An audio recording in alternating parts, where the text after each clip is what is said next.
नमस्कार. मातृपितृदेवो भव यातील आज हा 8वा भाग. मागच्या भागात मी वडिलांच्या नगराध्यक्षाच्या कारकिर्दीबद्दल बोललो होतो. त्या कारकिर्दीत आणखीन एक गोष्ट सांगायची राहिली. वडील नगराध्यक्ष असतानाच पुण्यामध्ये 1961ला पानशेत धरण फुटलं आणि मोठा पूर आला होता. संपूर्ण पुणं त्या पुरानं उद्ध्वस्त झालं तर जवळजवळ म्हणलं तरी हरकत नाही, विशेषतः नदीकाठचा भाग. आणि त्यावेळेला दुपारी सकाळी 11च्या सुमाराला ते धरण फुटलं आणि पुण्यात पूर आला. मी जेव्हा कॉलेजला होतो, पण वडील सातारला नगराध्यक्ष. पुण्याहून ती बातमी आल्यानंतर सातारकर नागरिकांनी वडिलांनी पुढाकार त्यामध्ये घेतला होता आणि पुण्यातल्या लोकांच्या करता म्हणून अन्न शिजवून न्यायचा असा साताऱ्यातल्या नागरिकांनी निश्चय केला आणि जवळजवळ एक ट्रकभर भाकऱ्या आणि घट्ट पिठलं म्हणतो आणि उसळ असं पुण्याला एक ट्रकभर भाकरी आणि हे रवाना केलं होतं. आणि पुण्यामधल्या स्वयंसेवी संस्था, त्यामध्ये राष्ट्रीय स्वयंसेवक संघाचे साताऱ्याचेही कार्यकर्ते होते आणि पुण्याचेही होते. पुण्यातल्या लोकांनी त्या संपूर्ण ज्या ज्या ठिकाणी भागात पूर आला होता तिथल्या लोकांना लाईट गेलेली आणि अशा सगळ्यामध्ये ती पुरवायची व्यवस्था केलेली. पुढं मदतीचा खूप ओघ सुरू झाला. पण पहिला मदतीचा ट्रक सातारहून गेला तर हे सांगायला मला अभिमान वाटतो आणि त्यामध्ये वडिलांचा मोठा सहभाग आणि जवळजवळ नेतृत्व होतं म्हणलं तरी चुकीच ठरणार नाही.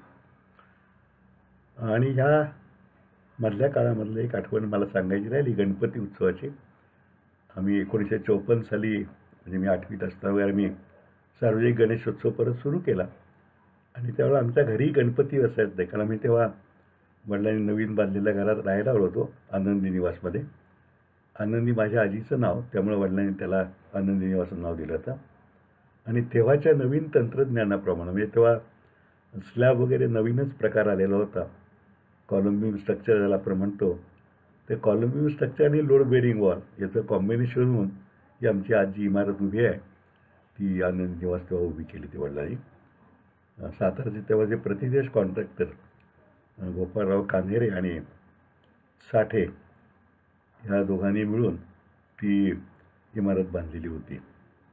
आणि आज आता किती वर्ष, 53 आणि आज 2020मध्ये आपण आहे, म्हणजे जवळजवळ 67 वर्ष झाली. त्या इमारतीला जेव्हा 60 वर्ष पूर्ण झाली तेव्हा त्याचे मूळ मालक त्या जागेचे कोठावळे आमच्या घराच्या मागच्या बाजूलाच राहतात. त्यांची आता पुढची पिढी आहे, पुढची म्हणजे त्याच्याही पुढची तिसरी पिढी आहे. तर त्या सगळ्या दोघा भावांना बोलवून मी त्यांचा शर्ट पीस पॅन्ट पीस देऊन असा सत्कार केला होता. एक कृतज्ञ असते वास्तूबद्दलची, कारण या वास्तूने वडिलांना, आम्हाला सगळ्या कुटुंबियांना मोठा आधार दिला. भरभराट या वास्तुगुणामुळे झाली अशी आमची सर्वांची धारणा आहे. आणि त्यामुळे त्या कोठावळे कुटुंबियांचं ऋण व्यक्त करणं हे मला आमचं कर्तव्य वाटायचं. ह्या वास्तूमध्ये वडिलांच्या काळामध्ये अनेक दिग्गज मंडळी येऊन गेली. काही मंडळी मुक्कामाला राहिली, त्यामध्ये दत्तवान पोद्दार होते, रंगलाल परांजपे आमच्या घरी झालेले होते. आणि अनेक मंडळी आमच्या वरच्या हॉलमध्ये येऊन गेली. त्यामध्ये खुद्द यशवंतरावजी चव्हाण अनेक वेळा आले ते, बाळासाहेब देसाई आले ते. आणि पुढच्या माझ्या काळामध्ये अनेक दिग्गज कलाकारही घरी येऊन गेले. या सगळ्यांनी ही वास्तू पावन झालेली आहे. मी ही गमतीनं म्हणतो आमच्या बायकोला, आमच्या घरात जे आता डायनिंग टेबल आहे, शिवकुमार शर्माजी वगैरे तिथं आले, त्यांच्या खुर्चीवर बसले ते, त्याच खुर्च्या अजून कायम आहेत. मी थोडासा जुन्यात बदल न करणारा असा मनुष्य आहे, त्यामुळं ज्या खुर्च्यावर बसले ते काशीनाथ घाडेकर, भीमसेन जोशी, कुमार गंधर्व, शिवकुमार शर्मा, त्याच खुर्च्या अजूनही कायम आहेत. मला असं वाटतं की आणि अगदी अलीकडं अरविंद इनामदार, आपले निवृत्त पोलीस महासंचालक, अनेक मंडळी घरी येऊन गेली. वडील वारल्यानंतर शरद पवार आले ते सांत्वनासाठी. ह्या सगळ्या कर्मवीर अण्णा अनेकदा आले ते. या सगळ्या मंडळींच्या स्पर्शाने पावन झालेली वास्तू अशी आमची सर्वांची भावना आहे. तर ह्या वास्तूत आम्ही आल्यानंतर आम्ही घरी गणपती बसवत होतो, कारण आमचा मूळ गणपती जो आहे तो आमच्या थोरल्या चुलते म्हणजे दादांच्याकडे होता, मूळ देवी त्यांच्याचकडे आहेत. आणि अनेकदा दादा मध्यंतरीच्या काळात गेले पण ते आमच्या घरी खूपदा यायचे आणि आजारपणात आमच्या आईने त्यांची सेवा खूप केली आणि त्यांचंही असा आपल्या धाकट्या भावाचं हे सगळं आहे हे बघून समाधान वाटायचं. तर ह्या गणपती आमच्या घरात नव्हता, म्हणजे चुलत्यांच्या घरी असायचा. आम्ही तिथंच आरतीला वगैरे बसवायला जायचो आणि गौरी गणपतीबरोबर विसर्जन व्हायचं. आता सार्वजनिक गणपती बसवायला सुरुवात करताना मी घरी हट्ट धरला की आपल्या घरी गणपती बसवायला पाहिजे. कारण त्याआधी आमचे मधले चुलते जे होते गोपाळराव, त्यांनी आशीर्वाद हा समोर जे घर बांधले नवीन आमच्या, ते आमच्या आधी बांधलेलं होतं आणि तिथं गणपतींनी बसवायला सुरुवात केलेली. तर मी हट्ट धरला की आपल्याही घरी गणपती असू दे. बाबाला हट्ट म्हणा तो. भाऊ काकांनी फारसं त्यात लक्ष घातलं नाही, पण आई म्हणली बरं तू हरकत नाही. भाऊ काका फक्त एवढंच म्हणले की ते सगळं करायचं तुला करायला लागेल, म्हणजे पूजा किंवा बसवणं विसर्जन करणं सगळं. म्हणलं करीन मी, काय हरकत नाही. आणि मग पण आमच्या घरात जे परंपरागत गोडबोलांचा गणपती तो गौरी गणपती बरोबर विसरला जायचा. पण आम्ही तेव्हा पोरत असल्यामुळे सार्वजनिक मंडळाच्या गणपतीत व्यस्त असायचो. त्यामुळे गणपती बसून आरती वगैरे सगळं सुरू झालं. पण विसर्जन म्हणलं गौरी गणपती नको, मंडळाच्या गणपतीबरोबर देऊ. आणि म्हणून आमचा घरचा गणपती मंडळाच्या गणपतीबरोबरच आम्ही त्या दिवशी जाऊन पटकन विसर्जन करून यायचो जवळच्याच तळ्यामध्ये. आणि ही प्रथा आधी चालू आहे. आता माझे मोठे दोन्ही धाकटे भाऊही वेगळे राहतात, त्यांचे स्वतःची घरं आहेत, आमच्या जवळच आहेत, फार लांब नाही आहे. पण आता आमच्या पुढच्या पिढीचा गणपती आमच्या घरी बसतो. मग चतुर्थीला गणपती बसवायला सगळे लोक सगळे भाऊ येतात, त्यांच्या घरचे सगळे येतात, माझ्या धाकट्या भाऊजाई मुलं त्यांची. मग ते सगळं होतं आणि मग प्रसादावरून गणपती बसला की परत विसर्जन मात्र आम्ही 10व्या दिवशी अजून करतो. आणि तेव्हाही सगळी मंडळी आधी येऊन, सुदैवानं आमचे दोन्ही भाऊ त्यांच्या बायका आहे, आमचे सगळे ऋणानुबंध वेगळे राहत असलो तरी कायम चांगले राहिलेले आहेत. आणि त्यामुळं त्या अर्थात ती आमच्या आईवडिलांचीच पुण्य म्हणायला पाहिजे. त्यामुळं आमच्या घरचा गणपतीचा सगळे एकत्र असा साजरा करतो. म्हणजे मूळ आमच्या गोडबोलांचा गणपती दादांच्याकडे, आता या 2 घरात वेगळ्या गणपती. मला असं वाटतं की आणखीन काही वर्षांनी आता त्या भावांची मुलं, माझे पुतणी आता मोठे झाले.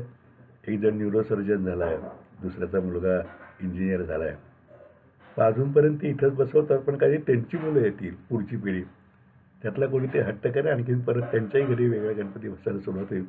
कारण मला असं वाटतं की असं परंपरा अशाच वाढत जातात असं मला वाटतं. पण ते सांगणं गरजेचं आहे, कारण ही हल्ली दुर्मिळ गोष्ट आहे की सगळे भाऊ एकत्र येऊन उत्सव गणपती साजरा करतायत, दिवाळीला एकत्र येत आहेत. हे महत्त्वाचं आहे आणि हे आईवडिलांचे संस्कार आहेत. म्हणूनच आम्ही असे आर्थिकदृष्ट्या स्वतंत्र पण बाकी सगळ्याला एकत्र असं ते आमचं म्हटलं तर विभक्त कुटुंब, पण म्हटलं तर एकत्र कुटुंब असं आहे. आणि आईवडिलांचे संस्कार असं मला वाटतं. या दरम्यान आणखीन एक गोष्ट मला सांगायला पाहिजे की माझ्या आईचे वडील मी 4-5 वर्ष असतानाच वारले. माझ्याकडे त्यांच्या आठवणी माझ्याकडे नाहीत. आई आधीच वारली, त्या आईची आई म्हणजे आजी. आमच्या वडिलांचे वडील म्हणजे तिकडचे आजोबा आधी वारले, ते आजी नंतर वारली. आजीची वडिलांच्या आईची थोडीशी आठवण माझ्याकडे, म्हणजे आनंदीबाई ज्याला म्हणतो आपण त्यांची, पण अगदी नुसता चेहरा पुसट दिसण्यापुरती. आणि आईच्या आईवडिलांची नाहीच आहे. पण आईचे जे चुलते होते पुण्याला, ते मिलिटरीमध्ये डॉक्टर म्हणून निवृत्त होऊन पुण्यात चिमणबागेत त्यांनी आपलं घर बांधलं. आणि टिपिकल घर म्हणजे पुढं अंगण, सोफा, पुढं थोडी बाग, बाजूला म्हशीचा गोठा, असं ते होतं. तो 198/12 सदाशिव पेठाचा त्या घरात नंबर. आणि आम्हाला आईला 4 सख्ख्या बहिणी, एक सख्खा भाऊ, 3 सख्ख्या बहिणी, 4 सख्ख्या बहिणी, 1 सख्खा भाऊ. आणि आमच्या चुलत्यांना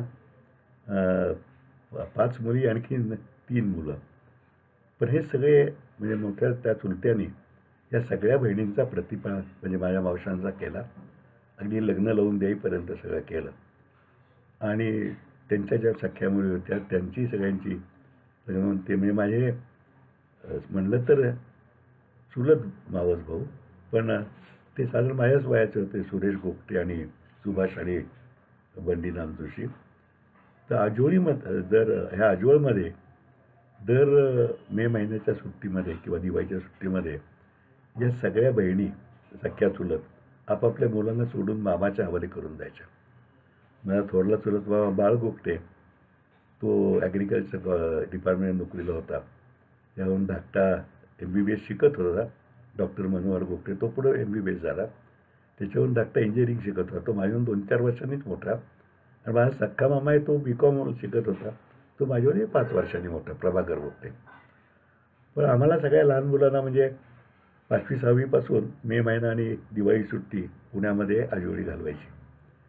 आमच्या आया बहुतेक मामाकडे काही पैसे द्यायचे, कारण तोही काही फार प्रचंड इन्कम असलेला नव्हता. पण मामा इतकं आमचे सगळ्या आणि त्या सकस चुलत असा अजिबात भेदभाव नसायचा. मामा हा सगळ्या बाचरांना पोहणं शिकवणं, सगळेच मामा सायकल शिकवणं, हे सगळे उद्योग आम्हाला मामा करायचा आणि शिकवायचा आम्हाला. मला आठवतं आहे तेव्हा आत्ता टिळक रोडचा जो कॉर्नर आहे चिमणबागेचा, तिथे करंदीकर म्हणून सायकल शॉप होतं, माधव करंदीकर. 1 आणा तासानं सायकल भाड्याने मिळायची, तेव्हा ती आणायची आणि आम्हा सर्व मावस भावंडांचं सायकल शिक्षण व्हायचं. पुढे योगायोगानं त्यातला त्या माधव करंदीकरांचा एक भाऊ आमच्याकडे इन्कम टॅक्समध्ये इन्स्पेक्टर म्हणून आला. मी प्रॅक्टिस करताना ते इन्स्पेक्टर म्हणून होते, PH करंदीकर होते. तर त्यामुळं आमच्या आजोळचे खूप संस्कार. मग पोहायच्या वेळेला किंवा पुणे महानगरपालिकेचा जिथं आत्ता जागा आहे, तिथं एक करपे टँक होता. त्याला करपे टँकच म्हणायचे. पुढं तो बुजवला गेला. तिथंही 1 आणा तिकीट असायचं पोहायचं. तो मामा आमची सगळी फौज घेऊन तिथं जायचा, पोहायचा, आम्हाला शिकवायचा. कधी मोठा मामा, कधी जाऊन धाकटा मामा, कधी आमच्याहून थोडे मोठे असले प्रभाकर आणि कमलाकर मामा. आणि पोहायलाही आम्हाला त्यांनी शिकवलं. मग कधीतरी महिन्यातनं 1-2 वेळा, म्हणजे मे महिन्यात जर महिनाभर सुट्टी असली तर एक दिवस आईस्क्रीम खायला घ्यायचे, कधीतरी मग स्वीट होममध्ये घेऊन जायचे. मला आश्चर्य असं वाटतं की हे सगळे हे मामा लोक कसे करत असतील ना. कारण ही सगळी फौज घेऊन जायची, आणायची त्यांना. बरं आमच्याहीमध्ये भांडणं व्हायची, मारामार व्हायच्या. कधी आमच्या कुस्त्या लावायचे हे मामा मंडळी, कोण जिंकते म्हणून. आणि त्यामुळं मग तिथेही अतिशय कोकणासारखं वातावरण होतं. माझे आजोबा तेव्हा होते बाप्पा गोगटे. मग ते सकाळी उठल्यानंतर गणपती स्तोत्र म्हणत समोरच्या बागेतनं ब्रह्मीचा पालाबिला तोडायचे. एक गडी ठेवलेला होता, तो म्हशीची धार काढायचा आणि तो काम म्हणजे म्हशीचे काम आणि घरचंही काम करायचा, कोकणात जाणलेला. आणि मग सकाळी 10 वाजता भात असायचा फक्त, कोकणातल्यासारखा. आणि मुख्य जेवण दुपारी 1 वाजता वगैरे. सकाळी पोळ्या, रात्री भाकरी, एखादी भाजी, आमटी कधीतरी. पण मलाही ते आठवतं की एका वेळेला त्या घरामध्ये आमचे मामा, मावशा, आम्ही बाचरं सगळे मिळून जवळजवळ 16-20 लोक व्हायचे. आमची आजी म्हणजे चुलत आजी, पण ती माई गोगटे म्हणायचं मी त्यांना, माई. आणि थोरले मामा जे होते अगदी मोठे, नारायण मामा, त्यांची बायको मामी. त्या मामी कायम स्वयंपाकघरात असायच्या आणि ह्या सगळ्या ढवळगा त्या निस्तरायच्या. आजी सगळं निस्तरायची आणि ती रोज सकाळी उठून तिचंही देवदेव चालू असायचं. आणि खुल्या मुरलीधराला रोज ती जायची. मग चातुर्मासचा काहीतरी नियम कधी असायचा. आणि दर गुरुवारी रात्री त्यांच्याकडे भजन म्हणायचे ते. त्यामुळे आम्हालाही दत्ताच्या आरत्या बिरती असं ते सगळं तेव्हा पाठ झालं तर धन्य धन्य हो दिगंबरा सद्गुरू रायाची, झाली त्वरा उतराया विमान उतरायची वगैरे काय काय आरत्या होत्या ते पाठ. आमचा थोरला मामा नाना म्हणायचो आम्ही त्याला, नाना. ते तंबोरा वगैरे घेऊन स्वतः शास्त्रीय गायन वगैरे करायचे वरच्या मानल्यावरती. फार वेगळे वेगळे दिवस होते ते. एकत्र कुटुंब पद्धतीमुळं म्हणजे आमच्या सख्खे आजोबा गेल्यानंतर सुद्धा ह्या कुणालाही कधी असं वाटलं नाही. आणि आप्पाही पुढं वारल्यानंतर आमचा थोरला मामा जो होता बाळमामा, त्यांनी पुढाकार घेऊन राहिलेल्या दोन्ही बहिणींची उत्तम स्थळं गाठून लग्न करून दिली. आणि आमच्या मावशा वेगवेगळ्या ठिकाणी होत्या. आता फार त्यातल्या कमी मावशा राहिल्यात, पण अजूनही आमचे संबंध आहेत आणि पुढच्या पिढीनं सुद्धा ते जपलेले आहेत, मामा मावशा सगळ्यांचे. मला वाटतं हे संस्कार जे आहेत ते पूर्वसुळीकडनं आलेले, पण सांगणं आवश्यक आहे म्हणून मी मुद्दाम सांगितले. कारण आजच्या पिढीला हे सगळं दुर्मिळच आहे. म्हणजे खरोखरीच मी मला सुरुवातीला एकदा म्हणलो होतो की कुटुंब आपण किती संकुचित करत चाललो आहे. मग कुटुंबातल्या इतरांचं आत्या, काका, मामा, मावशी यांचं बघणार नाही, मग समाजाकरता काय करणार? आणि आपण बघतो की सामाजिक काम करायची प्रवृत्ती कमीच होत चाललेली आहे. हे सगळं ह्या विभक्त कुटुंब पद्धतीचं यश अपयश काही म्हणा असं मला वाटतंय. आणि त्यामुळं हे सगळे संस्कार आम्हाला आईकडनं मिळाले. इकडच्या चुलत्यांच्याकडनं वडिलांच्याकडनं शिस्तीचे संस्कार मिळाले. वडिलांचं नगरपालिका हे पानशेत चालू असतानाच वडिलांनी त्यांना गुरु मानायचे आणि अनेकांचे ते गुरु होतेच. जे भाऊसाहेब सोमण यांचं निधन झालं 1954 साली. आणि ते निधन झाल्यानंतर कारण तेही खूप सामाजिक संस्थांशी, काँग्रेस पक्षाशी खूप संबंधित विधानसभेचे स्पीकर राहिलेले. तर त्यांचं स्मारक करावं असं कल्पना निघाली. नेहमीप्रमाणे परांजपे मास्तरने माझे वडील बापू यांच्यावरती जबाबदारी पडली की आपण करूया काहीतरी, तुम्ही पुढाकार घ्या. आणि मग या दोघांनी पुढाकार घेऊन सातारचं जे गांधी मैदान आत्ता आहे तिथं व्यासपीठ नव्हतं असं सभा घेण्याकरता. आयत्या वेळा काहीतरी स्टेज उभं करायला लागायचं. तर ती खटपट करून ती जागा मिळवली सरकारकडून. मारुती मंदिराचाही जीर्णोद्धार केला आणि त्याला लागून सोमण स्मारक मंदिर म्हणून एक सार्वजनिक व्यासपीठ तयार केलं. पुढच्या सगळ्या काळामध्ये सर्व महत्त्वाच्या राजकीय सामाजिक सभा त्या व्यासपीठावरून व्हायच्या आणि गांधी मैदान हे त्याचं एक स्थान झालं. आणि सोमण स्मारक भाऊसाहेब सोमण स्मारक मंदिर असं ट्रस्ट स्थापून हे सगळं काम केलं. त्याकरता तेव्हाच्या वेस्ट इंडिया लाईफ इन्शुरन्स कंपनीचे एम्प्लॉईज होते, त्या सगळ्यांनी वर्गणी काढून 85 रुपये दिलेले होते आणि सगळा मिळून काहीतरी 20,000 रुपये खर्च त्याला आला होता. पुढं वडील गेल्यानंतर म्हणजे वडील असताना शेवटच्या काळात त्यातली काही जबाबदारी माझ्यावरती आली. आता गेली जवळजवळ 25-30 वर्षे मी त्याचं काम बघतोय. कुणालाही ते व्यासपीठ नाममात्र भाड्यानं द्यायचं, कारण मेंटेनन्स व्हायला पाहिजे. मागच्या बाजूला थोडा हॉल आहे, तो अनेक वर्ष रामदास स्वामी संस्थानला आम्ही भाड्यानं दिला होता नाममात्र. आत्ता सेवानिवृत्त संघटनेला तो दिलेला आहे नाममात्र भाड्यामध्ये. आणि त्याच्या खाली जी एक छोटी खोली आहे ती ज्येष्ठ नागरिक संघाला दिली आहे. तिथं ते मोफत दवाखाना चालवतात. 4-5 वर्षापूर्वी सातारला नगरपालिकेत एक नगरसेवक रवींद्र जुटिंग होते. त्या व्यासपीठ कमी पडायला लागलं. सुरुवातीच्या काळात माणसं कमी असायची, पण हल्ली स्टेजही व्हायला लागलं. त्यामुळं पुढच्या काळात पुढं वेगळं स्टेज त्याला जोडायचं अशी प्रथा सुरू झाली. आता त्यानंतर गाण्याचे कार्यक्रम दिवाळी पहाटसारखे सुरू झाले, त्यालाही ते स्टेज कमी पडायला लागलं. तर ते वाढवावं कसं अशी आमची चर्चा झाली असताना या रवींद्र जुटिंगनी, या तरुण मित्र आहे, तो कुठल्या तरी समिती सभापती होता, तो माझ्याकडे आला. म्हणला, काका आपण हे स्टेज वाढवूया का नगरपालिकेतर्फे? म्हणलं वाढवूया, पण आम्ही ट्रस्ट आहे त्यामुळे मालकी वगैरे काही देता येणार नाही.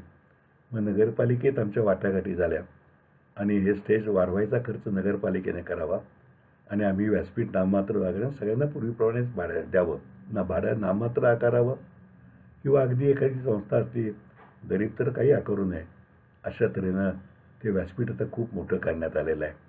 अर्थात त्यामुळं थोडं तिकडं अतिक्रमणं, समोर काय होणं वगैरे प्रकार सुरू झाले, पण तरी त्यामुळं खूपसा खर्च संयोजकांचा वाचला. विशेषतः हल्ली गणेशोत्सवामध्ये तिथं चौपाटी भरती, ते सर्व विक्रेत्याने गणपती बसवतात सार्वजनिक, त्याची प्रतिष्ठापना करायला आम्ही तिथेच देतो, त्याची स्वच्छता वगैरे करतात. मग त्यानिमित्तानं भाऊसाहेब सोमणांचं एक सातत्य स्मारक होऊन गेलं. त्या व्यासपीठावरनं यशवंतराव चव्हाण, भाई संयुक्त महाराष्ट्र वेळेला बरं सर्व पक्षांना ते आम्ही देतो, पक्षीय कुठला दृष्टिकोन नाही. त्यामुळं पूर्वी यशवंतराव चव्हाण, नंतर भाई चितळे, S.M. जोशी, आचार्य अत्रे, ह्याचबरोबर बाळासाहेब देसाई यांची भाषणं तिथं झालेली आहेत. अलीकडच्या काळात सुद्धा सर्व पुढाऱ्यांची भाषणं अगदी म्हणजे प्रकाश जावडेकर असतील किंवा भाजपचे लोक सांगत सर्व पक्षांना ते देतात. विशेषतः निवडणुकीच्या काळामध्ये मी एक दंडक पाहतो की ते एकाच पक्षाला कायम ते गुंतवून कोणीतरी ठेवू नये म्हणून. मग अर्थात बहुतेक सर्व पक्षातली मंडळी समंजस असतात. एक दिवसाआड सगळ्या पक्षांना दिल्यानंतर कधी अडचण आली ते एकमेकात एक्सचेंज करून संमतीनं करतात. पण ही कायमची एक सोय सभांची झाली. अर्थात आता गांधी मैदान ते सुद्धा अपुरं पडायला लागलं.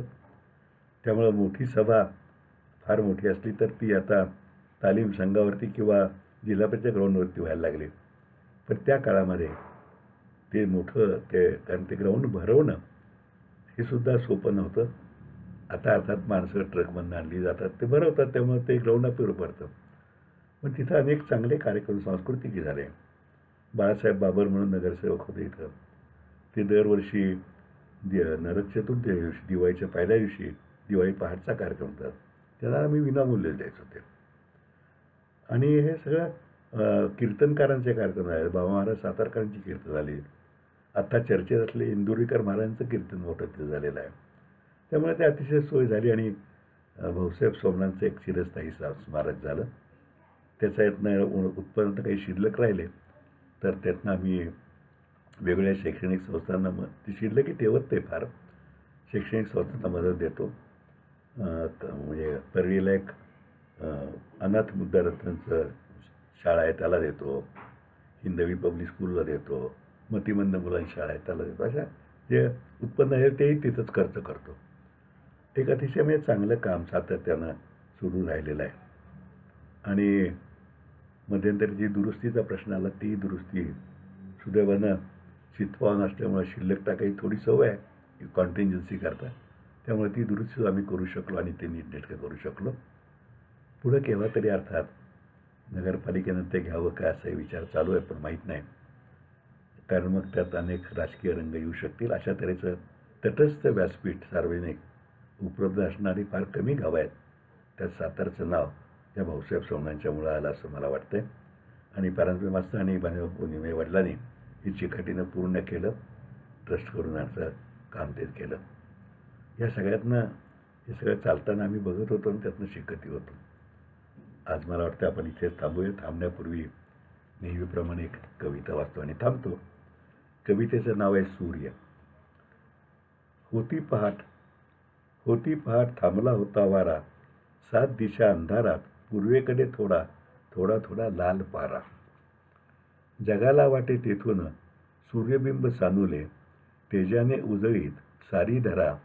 आता जराशाने दार करून किलकिले, करील प्रकाश जग प्राणीमात्र धरा, त्रैलोक्य प्रकाशाले. त्याच ब्रह्ममुहूर्ताला माझ्या छोट्याशा जगाला मायेच्या उभेतून प्रकाश देणारा. त्याच ब्रह्ममुहूर्ताला माझ्या छोट्याशा जगाला मायेच्या उभेतून प्रकाश देणारा. माझा सूर्य माझी माय जशी वासराची गाय, सोडून विश्वास घेई अखेरचा श्वास. माझा सूर्य माझी माय जशी वासराची गाय, सोडून विश्वास घेई अखेरचा श्वास. क्षण तेथेच थांबला जणू काळ विसावाला. माझ्या लेखी माझा सूर्य भल्या पहाटेचं मावळला. क्षण तेथेच थांबला जणू काळ विसावाला.